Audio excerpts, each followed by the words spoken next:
నమస్తే. వైఎస్ జగన్మోహన్ రెడ్డి హయాంలో పిల్లలు తినేటువంటి యొక్క వేరుశనగ చిక్కీల కవర్ల దగ్గర నుంచి తీసుకుంటే ఆఖరికి దేవాదాయలో ఉన్నటువంటి యొక్క శాఖల్లో కూడా అవినీతి. అయితే ఇది ఎక్కడ దాకా వెళ్తుంది ఏంటి? ఇప్పుడు కూటమి ప్రభుత్వం వచ్చిన తర్వాత ఒక్కొక్క శ్వేతపత్రం రిలీజ్ చేస్తుంటే ఆశ్చర్యపోతున్నారు ప్రజలందరూ. అయితే మొత్తానికి టీడీఆర్ స్కామ్ అంటే ఏంటి, ఏం జరిగింది అనే దానిపైన మనతో సీనియర్ జర్నలిస్ట్ డివి శ్రీనివాస్ గారు ఉన్నారు. వారిని అడిగి తెలుసుకుందాం. సార్ నమస్తే. నమస్తే. చిన్న పిల్లలు స్కూల్లో తినేటువంటి ఒక వేరుశనగ చిక్కీల కవర్ల నుంచి మొదలు పెడితే ఈరోజు పూర్తి స్థాయిలో దేవాదాయ శాఖ కావచ్చు, లేదంటే భూమి కావచ్చు, ప్రతి ఒక్క దాంట్లో కూడా అవినీతి బయటపడుతూ వస్తుంది. అసెంబ్లీ సాక్షిగా ఇప్పటికే శ్వేతపత్రాలు ఎన్నో బయటకు వస్తూ ఉన్నాయి. అయితే ఇప్పుడు టీడీఆర్ సంబంధించినటువంటి ఒక స్కామ్ కూడా వచ్చింది. అసలు టీడీఆర్ స్కామ్ అంటే ఏంటి, దీంట్లో ఏం జరిగింది, అసలు ఎన్ని వేల కోట్ల కుంభకోణం అంటే ఏం చెప్తారు? జగన్మోహన్ రెడ్డి ఆయన యొక్క అవినీతి దానిపైన అంతర్జాతీయ విశ్వవిద్యాలయాల్లో కూడా ఒక పాఠ్యాంశంగా మార్చారు, ఒక సిలబస్ చేశారు. ఈ బిజినెస్ స్కూల్స్ స్టూడెంట్స్ అందరికీ కూడా హార్వర్డు, ఆక్స్ఫర్డు, స్టాన్ఫోర్డు మనం చూసాం వార్తల్లో కూడా. అక్కడెక్కడో ఆంధ్రప్రదేశ్ ఉందంట, అక్కడ ఒక ముఖ్యమంత్రి ఉన్నాడు రాజశేఖర రెడ్డి, ఆయన కొడుకు ఎవరో జగన్మోహన్ రెడ్డి, అతని కంపెనీల్లో ప్రభుత్వ భూములు, నీళ్లు ఇవన్నీ తీసుకోవడం, అతని కంపెనీల్లో పెట్టుబడులు పెట్టడం అంటూ అదొక కొత్త నయా అవినీతి విధానం, క్విడ్ ప్రోకో అన్నారు. నీకెంత నాకెంత. అప్పుడు తండ్రి అధికారం అడ్డం పెట్టుకొని, ఇప్పుడు ఇతనే అధికారం ముఖ్యమంత్రి అవ్వగానే ఇక నీకెంత నాకెంత కాదు, మొత్తం నాకే, మొత్తం నాకేశారు. ఇది మీరు చెప్పినట్టుగా అటు ఇసుక, ఇటు ఖనిజ సంపద, లేటరైట్, లైమ్ స్టోన్, తర్వాత బాక్సైట్, ఇప్పుడు మద్యం, లేకపోతే రెడ్ శాండల్, గంజాయి, ఏది వదిలిపెట్టలేదు, మొత్తం మేసేశారు. పంచభూతాలనే ఇవాళ వాళ్ళు మింగేసిన పరిస్థితి. ఇప్పుడు ప్రతి స్కీములోనూ స్కామ్. అసలు స్కీములు అంటే ఏంటి? సంక్షేమ పథకాలు పేదలకి వాళ్ళ యొక్క జీవన ప్రమాణాల పెరుక్కి ఇచ్చేటటువంటి ప్రభుత్వ సంక్షేమం. దానిలో కూడా వీళ్ళు స్కాములకి చేయటం అంటే మనం చూసాం. ఆ జగనన్న లేఅవుట్స్, జగనన్న ఆ లేఅవుట్స్ ఏంటి, ఆ ఎకరం 5 లక్షలది 50 లక్షలకు కొనిపించటం, 45 లక్షలు పంచుకోవటం, ఎకరం 10 లక్షలది ₹1,00,00,000కి కొనిపించడం ప్రభుత్వంతో, 90 లక్షలు పంచుకోవటం. ఇప్పుడు ఇది మీరు చెప్పింది టీడీఆర్. ఇక దీనిలో ఏంటి, ఇది ఇంకా అది పీక్ అన్నమాట. ఏది పరాకాష్ట, అవినీతికి ఇది పరాకాష్టగా చూడాలి. Transferable development rights. ఇప్పుడు నీ స్థలం ఉంది, రాబోయే మాస్టర్ ప్లాన్లో వేయబోయే రోడ్డు, కట్టబోయే ఫ్లైఓవర్, వీటికి నీ స్థలంలో కొంత తీసుకుంటారు. నీ స్థలం పోతుంది, దానికి నీకు పరిహారం అందజేయటం. దీనికోసం ఉద్దేశించినటువంటి ఆ పథకాన్ని వీళ్ళు ఏం చేశారు, ఎక్కడైతే రోడ్లు వేస్తారో, ఎక్కడైతే ప్రాజెక్టులు కడతారో అక్కడ వాళ్తారు గద్దల్లా. ఆ భూములు వీళ్ళే ఎత్తుతారు.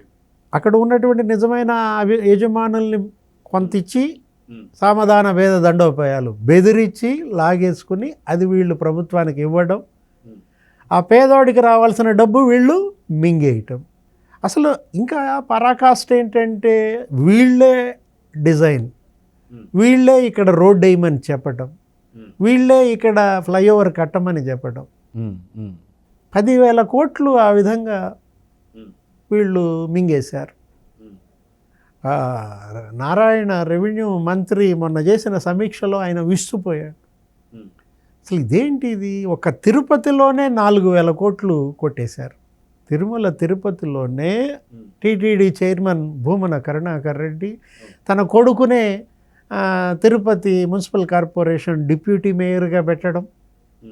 స్కామ్ చూడు అసలు ఎంత ఇన్నోవేషన్గా జరిగిందో. అవినీతి కూడా జగన్మోహన్ రెడ్డి చేసే అవినీతి కొత్త పోకడలు ఎప్పటికెప్పుడు ఎలా ఉంటాయో సేమ్ అక్కడ ఏంటి 340 బాండ్స్ ఇష్యూ చేశారు.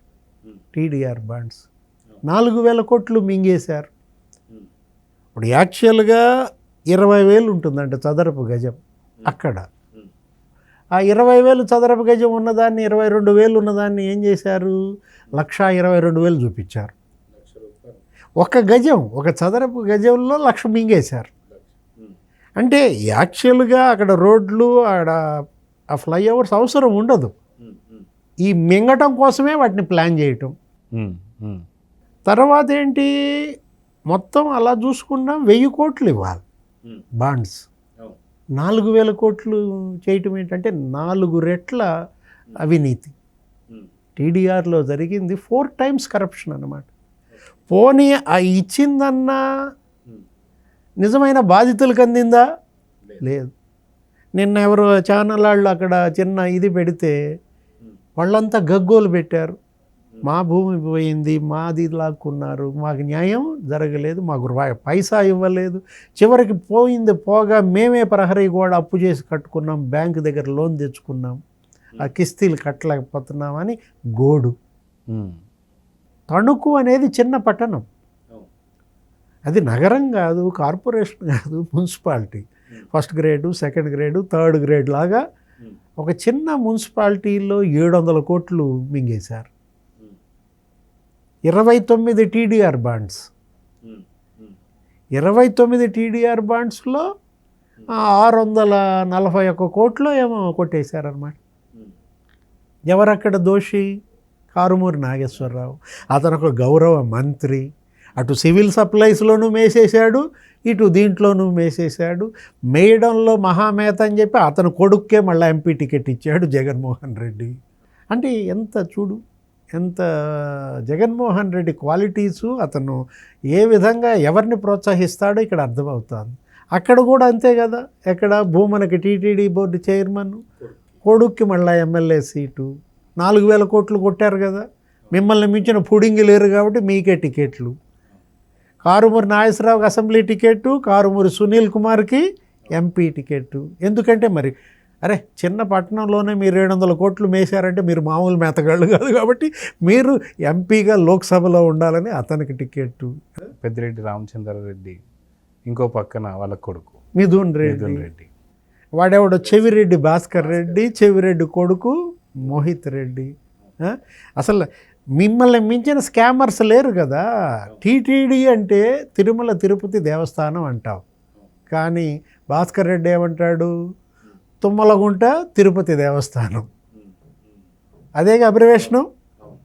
టీటీడీ పేరు మీద చెక్కులు ఇవ్వమంటారు, కానీ తుమ్మలగుంట తిరుపతి దేవస్థానంలో వేస్తారు. 400 కోట్లు లేపేశాడంట. అట్లా అతనే పెద్ద పుడింగ్ అని చెప్పి ఇప్పుడు ఏం చేశాడు భాస్కర్ రెడ్డి, ఒంగోలు ఎంపీగా నువ్వే వేయమంటాడు.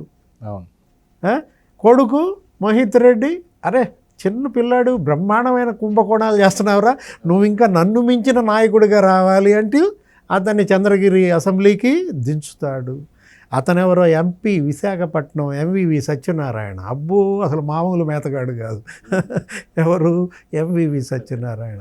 ఎప్పుడో 17 ఏళ్ల తర్వాత వేయబోయే రోడ్డు, 17 years తర్వాత, 17 ఏళ్ల తర్వాత వేయబోయే రోడ్డులో కోల్పోయే భూమి, అది కూడా ఎవరిది? ఏదో చర్చి వాళ్ళ భూమి, క్రిస్టియన్ మిషనరీస్ భూమి. ఇతను డెవలప్మెంట్కి తీసుకోవటం ఆ సిరిపురం జంక్షన్లో, సిరిపురం 17 ఏళ్ల తర్వాత మాస్టర్ ప్లాను, దానిలో 64 కోట్ల టీడీఆర్ ఎత్తాడు. 64 కోట్లు టీడీఆర్ ఎవరికి ఇవ్వాలి?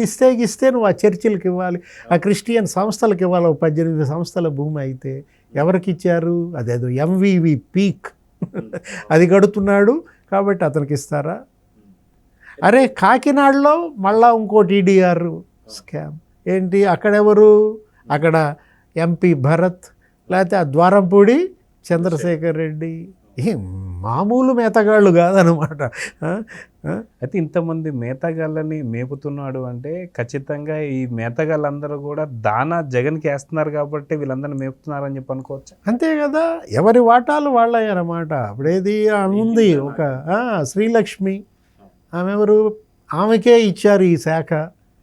ఆమె గతంలో జగన్మోహన్ రెడ్డి కేసుల్లో జైలుకి వెళ్ళింది. కాబట్టి ఆమె తెలంగాణలో ఉన్న కావాలని తెచ్చుకున్నారు. వీటన్నిటికీ రక్షకురాలుగా ఆమె ఉండాలి కాబట్టి, సంతకాలు పెట్టాలి కాబట్టి, మొత్తం పట్టణాభివృద్ధి శాఖ అంతా ఆమె చేతుల్లో. పప్పు బెల్లాలు చేసి పంచిపెట్టేసింది ప్రజాధనం. ఇది ఎవరిది? ఇది ప్రభుత్వ ఆస్తులు అన్నమాట. 10,000 కోట్లు ఉంటే ఈ టీడీఆర్ బాండ్స్ ఇవాళ పోలవరం కంప్లీట్ అయ్యేది. 10,000 కోట్లు ఈ టీడీఆర్ బాండ్స్తో నీకు 2 లక్షల మంది పేదలకి కుటుంబాలకి ఇళ్ళు వచ్చాయి. వీటన్నిటిపైన ప్రభుత్వం ఉన్నత స్థాయి విచారణ జరిపించాలి. దీన్ని సిబిసిఐడి ఎంక్వైరీకి ఇస్తామన్నారు మరి నారాయణ గారు. చూడాలా, దోషులను పట్టుకోవాలి, ఈ ప్రజాధనం రికవరీ చేయాలి. కేవలం దోషుల్ని శిక్షిస్తే సరిపోదు, ఎందుకంటే అది కేవలం పార్షియల్ జస్టిస్. నీకు వాళ్ళు ఏదైతే మింగారో ఆ 10,000 కోట్లు కక్కిస్తేనే ప్రజలకు అది ఆ 10,000 కోట్లతో మేళ్ళు జరగాలి. సో చూద్దాం సార్, ఖచ్చితంగా దీనిపైన కూటమి ప్రభుత్వం తగిన కఠిన చర్యలు తీసుకోవాలని, మీరన్నట్టు తిన్నదంతా కూడా కక్కించాలని అయితే కోరుకుందాం సార్. నమస్తే. నమస్తే.